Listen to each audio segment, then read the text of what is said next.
Can you just tell me a little bit about how you got involved? Sure. I had worked with the writer-director Carl Mueller on a few projects over the last 5-6 years, and I had produced a film called The Pact, and we were doing a rough cut screening of The Pact to get feedback, and I invited Carl because of he's really great with story and has great thoughts and insight, and he gave me notes on that film, and he frankly flat out said, I want to do one, would you back me? And I said, of course. And so Carl, over the next couple of days after seeing that, put together an outline of what became Mr. Jones, and we went back and forth on that outline, and then it turned into about a 10-15 page treatment, and then it became a script, second draft, third draft, and we went from, that screening was in November of 2011 to we shot the movie in June of 2012.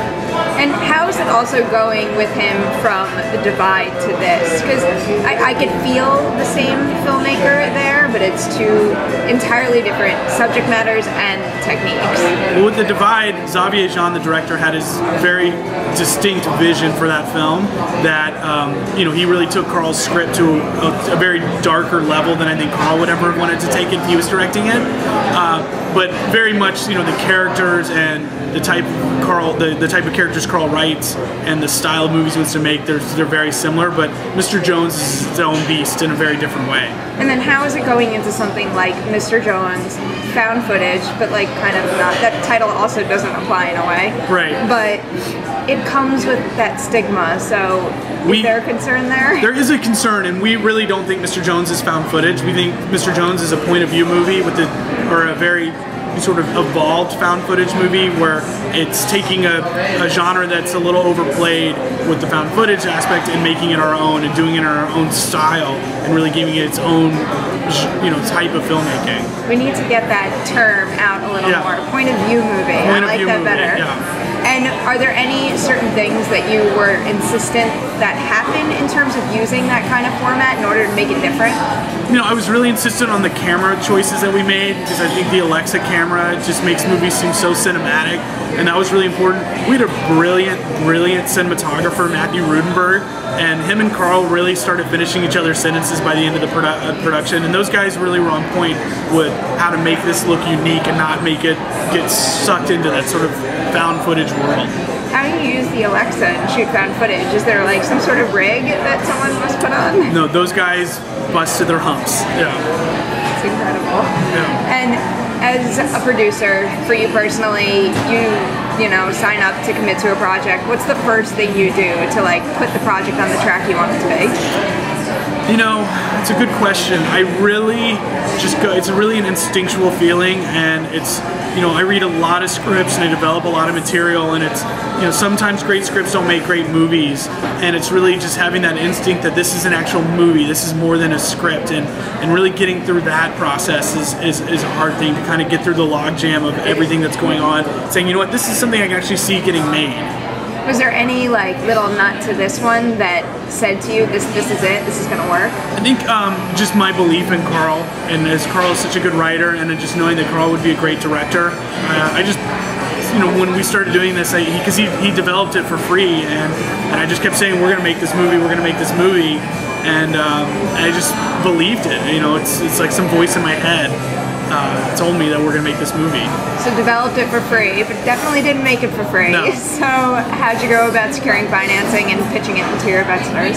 We took it to one place, which is Content Media Corp and Content Film, and I've done 6 movies with them, and they did The Divide, they did The Pact, they sold The Killing Room, when I say they did The Divide, they sold the International for The Divide, they financed The Pact and sold that, and they're our close friends and frequent collaborators, and Carl and I went and met with Jamie Carmichael, and he's like, well, let's make this movie. It was that simple. And then you get your budget, and how do you break it down from there? Because I was wondering with the set design and I guess the camera, where do you want that money to go? We want the money to all go on screen. We're very efficient with how we make decisions. I'm very picky about which cameras we're going to use, and we had a location scout that really delivered on finding that location. It was one place, and it had those 3 houses there, and it had the caves there too, which was very lucky. Those tunnels were real? Yeah, the tunnels were real. very lucky to find that. And you know, you have to have like happy accidents that happen when you're putting these movies together. And if it's, you know, finding the caves or finding a DP that's a diamond in the rough who has a relationship with a camera house, or you know, finding an actor that really buys into it and doesn't care that there's no trailers, but because they want to have an extra day of shooting. What was the environment like on set? I'm assuming no trailers? No trailers. It was very collegiate in a way where everyone, I always say it felt like being on summer camp, where everyone was just kind of working their asses off, but friendly atmosphere. Everyone was really enjoyed each other's companies, and you know, everyone worked hard together so we could have a great film. You know. How big was your company? It was pretty big. You know, we had about 25, 30 people there on a given day. And how about fitting a group like that into that cave scene? Because like that looked pretty narrow. It was very narrow. That was very much a skeleton crew involved with that. And did all that come down to lighting? Was everything kind of there? Obviously not the scarecrows, but a lot of everything else was really much there. It was very like, you know, not a lot of lights, not a lot of crew.